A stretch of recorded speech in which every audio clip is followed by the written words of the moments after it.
घर में शादी का माहौल है। कल रेखा, सुजाता और रेशमा 3 बहनों की शादी है। तीनों जुड़वा हैं और तीनों की तीनों काली हैं। वो आज बहुत खुश है। मुझे तो यकीन ही नहीं हो रहा है कि कल हम तीनों की शादी है, वो भी एक ही घर में। ऊपर से तीनों के पास सरकारी नौकरी है। मैंने तो कभी नहीं सोचा था कि हम तीनों को इतने अच्छे पति मिलेंगे। वही तो, बचपन से सभी हमें काली कलौटी बोलते थे, अब सबका मुंह बंद हो जाएगा। उनकी माँ सुषमा कमरे में आई। उनके हाथ में 3 पीले रंग के कपड़े थे। ये लो बेटी, तुम तीनों के हल्दी के कपड़े। वाह माँ, ये तो बहुत सुंदर है। मुझसे तो इंतजार ही नहीं हो रहा है।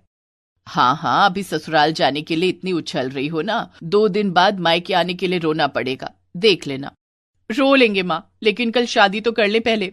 मुझे साजन के घर जाना है, मुझे साजन के घर जाना है। बस कल अच्छे से शादी हो जाए। रेशमा ने ये कहा ही था कि तभी उनके पिता हरिहर वहां आए और बोले, सुनो सुषमा, कल सुबह सुबह रमा और उसकी बेटी आ जाएंगी, उनके लिए एक कमरा खाली करके रखना। ये सुनकर तीनों का चेहरा उतर गया। बस हो गया शादी का सत्यानाश। बुआ आ रही है। पापा, आपने बुआ को क्यों बुलाया? बेटी, वो जैसी भी है मेरी बहन है। साक्षात चुड़ैल है वो, ऊपर से अपनी नागिन बेटी को भी ला रही है। उसे तो देखकर ही गुस्सा आता है। सही कहा, अब बात बात पर ताना मारेंगी दोनों माँ बेटी। अब क्या कर सकते हैं बेटी, परिवार है तो बुलाना तो पड़ेगा, थोड़ा एडजस्ट कर लो। लेकिन तीनों का दिल धक धक कर रहा था। बुआ मतलब लड़ाई, बुआ मतलब फालतू के नखरे, बचपन से देखते आ रहे हैं ये लोग। तीनों के जन्म के बाद ही रमा ने कहा था, ये क्या, तीनों की तीनों काली हैं, इनकी शादी कैसे होगी?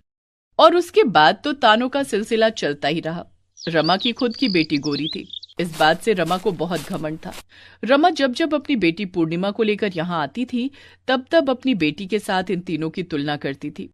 देखना, कल बुआ और पूर्णिमा कुछ न कुछ कांड करेंगे, हमें तैयार रहना होगा। तीनों को नींद नहीं आई। अब वो अपनी शादी से ज्यादा बुआ को लेकर सोचने लगे। अगले दिन सूरज उगने से पहले ही बुआ और पूर्णिमा हाजिर हो गई। कहाँ हो सब लोग, अभी तक नींद नहीं खुली क्या? बुआ की आवाज से सभी की नींद टूट गई। लो, आ गई चुड़ैल, चलो अब बाहर चलो। सभी बाहर आए। आओ आओ दीदी, आओ, आने में कोई दिक्कत तो नहीं हुई? दिक्कत तो हुई ही है, कोई स्टेशन पर लेने ही नहीं गया। वो रमा, तुझे तो पता है शादी है, कितने सारे काम है, ऊपर से इतनी सुबह। हाँ, मेरे लिए कहाँ टाइम है किसी के पास। सही कहा माँ, हम तो बिन पेंदी के लोटे हैं, यहाँ हमारी कोई इज्जत ही नहीं है। लो, आते ही शुरू हो गई। क्या कहा तूने रेखा? कुछ नहीं बुआ, कह रही थी इतनी दूर से आई हो, अंदर आओ, चाय वाय बना लाती हूँ। हाँ ठीक है बेटी, चल चाय पीते हैं। रमा अपनी बेटी को लेकर अंदर आई और सोफे पर बैठ गई। रेखा उन दोनों के लिए चाय बनाकर लाई। सुषमा ने बिस्किट और कुछ खाने की चीजें दी। हम कुत्ते हैं क्या जो बिस्किट दे रही है? हाँ नहीं दीदी, मेरा वो मतलब नहीं था। क्या मतलब था क्या नहीं, मैं बहुत अच्छे से समझती हूँ मामी। ऐसा मत कहो, ठीक है, मैं तुम दोनों के लिए कुछ अच्छा खाना लाती हूँ। खाना खाकर तैयार हो जाना, कुछ ही देर में बाकी सब लोग भी आ जाएंगे, हल्दी की रस्म शुरू हो जाएगी। सुषमा को बहुत काम था। उसकी तीनों बेटियों की शादी थी, लेकिन फिर भी उसने रमा और पूर्णिमा के लिए पराठा बनाया। पराठा खाते खाते माँ बेटी आपस में साजिश करने लगी। माँ, ये बात मुझे हजम नहीं हो रही है, इनकी शादी सरकारी नौकरी वाले लड़कों के साथ कैसे हो रही है? तीनों इतनी काली हैं, फिर भी कैसे? वही तो मैं भी समझने की कोशिश कर रही हूँ। क्या जादू टोना किया है इन तीनों ने उन लड़कों पर? मुझे तो आने का दिल ही नहीं था माँ, आप ही ले आई मुझे खींचकर। अरे बेटी, जरा सब्र तो कर, देख मैं क्या करती हूँ। ऐसा काम करूंगी कि हल्दी ही नहीं हो पाएगी इन तीनों की। अच्छा, तो आप अंदर ही अंदर प्लान बना रही हो। मुझे भी बताओ माँ, क्या प्लान है? रमा ने पूर्णिमा के कान में कुछ कहा। पूर्णिमा का चेहरा खिल उठा। अरे वाह माँ, आप तो सच में चुड़ैल निकली। और तू चुड़ैल की बेटी।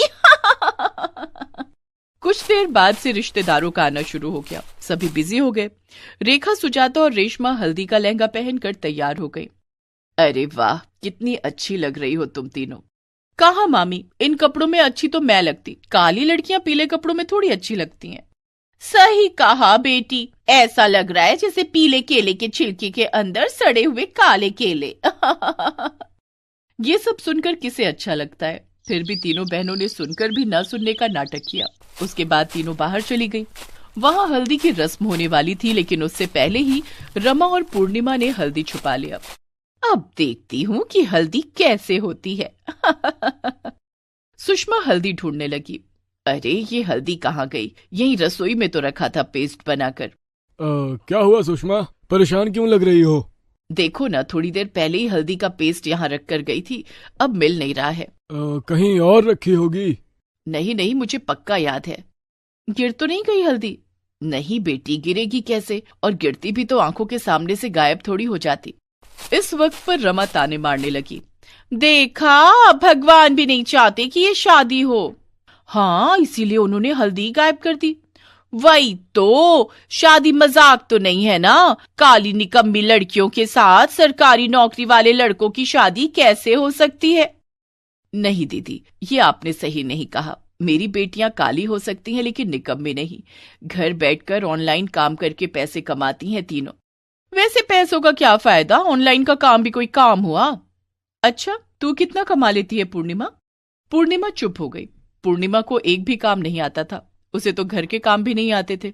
रमा और पूर्णिमा के ताने सुनते हुए सभी पूरे घर में हल्दी ढूंढने लगे। बाहर पंडित जी बैठे हुए थे। उन्होंने चिल्लाकर कहा, क्या हुआ? इतनी देर क्यों हो रही है? हल्दी की रस्म को मजाक समझ रखा है क्या? नहीं नहीं पंडित जी, बस वो हल्दी नहीं मिल रही है। ठीक है सुषमा, थोड़ी देर रुको, मैं अभी हल्दी लाके देता हूँ, फिर से पेस्ट कर देना। तुम सब में अकल है कि नहीं? हल्दी की रस्म शुरू होने से पहले हल्दी गायब हो गई, ये तो भयानक अपशकुन है। हाँ, सच कहा पंडित जी ने, ये तो अपशगुन है, ये शादी नहीं हो सकती। कैसे नहीं हो सकती?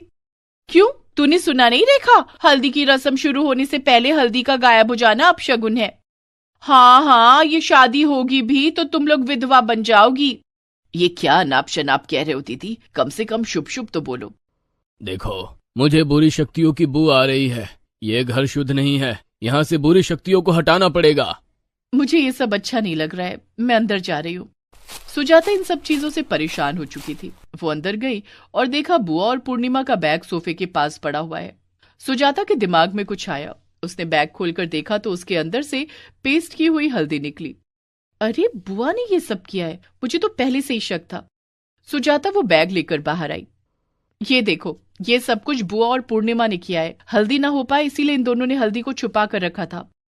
छी रमा छी, मैंने बहुत उम्मीद के साथ तुझे बुलाया था। मेरी बेटियां तो नहीं चाहती थी कि तू आए। अब लगता है तुझे ना बुलाता तो ही अच्छा होता।